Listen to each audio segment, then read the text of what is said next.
Have you ever wondered how much the Apostle Paul knew about the geography of the ancient world? His letters provide some clues, particularly his letter to the Galatians. The Apostle Paul's letter to the Galatians, penned around AD 50, is a fascinating example. In this letter, he employs an allegory to draw a contrast between the Mosaic law and the grace of the New Covenant. This allegory symbolically pairs Mount Sinai with Hagar and the concept of legalistic bondage. Interestingly, Paul's reference to Mount Sinai in Arabia suggests his understanding of geography extended beyond the borders of his immediate environment. It's as if he was painting a picture with his words, using the landscape of the ancient world as his canvas, and intertwining it with profound theological concepts. His letters reveal not just his theological prowess, but also his knowledge of the world, offering us a glimpse into his understanding of the geographical context in which he lived and worked. Paul's letters are not just theological treatises, they also offer us a window into his understanding of the world around him. Paul's allegory in his letter to the Galatians carries geographical implications that offer insights into his understanding of the ancient world. As we delve into the allegory, we find that Paul symbolically links Mount Sinai with Hagar and legalistic bondage. A fascinating aspect here is his reference to Mount Sinai in Arabia, suggesting an intriguing geographical association. It's likely that Paul's Arabia was the region we know today as east of the Red Sea. But what made him associate Mount Sinai with this region? To answer that, we need to venture into the realms of extra-biblical sources. Historians like Herodotus and Strabo provided varying definitions of what constituted Arabia during their time. Strabo, for instance, considered the Sinai Peninsula as part of Egypt rather than Arabia. This begs the question, did Paul's understanding of geography align with Strabo's, or did he have a different perspective? The plot thickens when we bring Josephus into the picture. This first-century historian associated northern Arabia with the Nabateans and Petra, explicitly excluding the Sinai Peninsula from his definition of Arabia. Given this context, it's intriguing to consider that Paul's understanding of Arabia might have been more aligned with the region east of the Red Sea.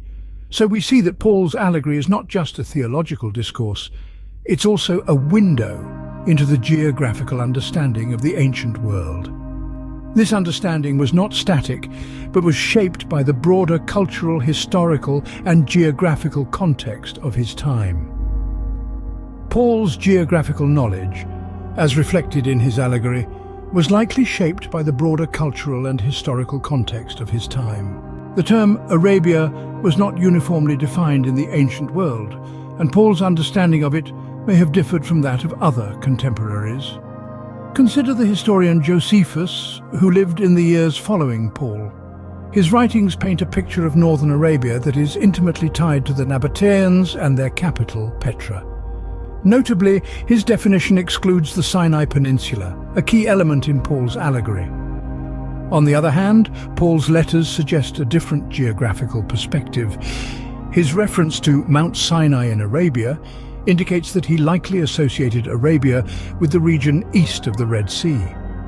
This contrast in geographical understanding highlights the fluidity of ancient regional definitions and emphasizes the importance of context when interpreting historical texts. Remember, these definitions are not set in stone, but are shaped by the perspectives of their authors. As we delve into the past, we must recognize that our modern understanding of geography may not align with ancient interpretations. While our modern maps may offer a clear delineation of regions, the ancient world was not so neatly divided.